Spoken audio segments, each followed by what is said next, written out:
আল্লাহ তাআলা ঘুমান না। কেন ঘুমান না?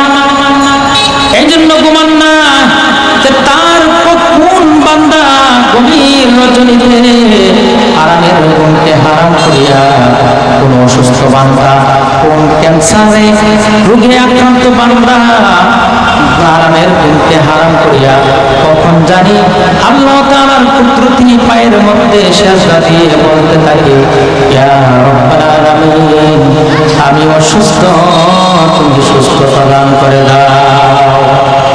যদি আমার কোনো বান্দা অসুস্থতা জনিত কারণে রাতের গভীরে আমাকে আমার কুদরতি পায়ের মধ্যে সিজদা দিয়ে ডাকতে আরম্ভ করে দেয়, আর আমি আল্লাহ যদি ঘুমিয়ে যাই, আমি আল্লাহ যদি না শুনি, তাইলে আমি আমার আল্লাহিয়তের মধ্যে আঘাত আনবে।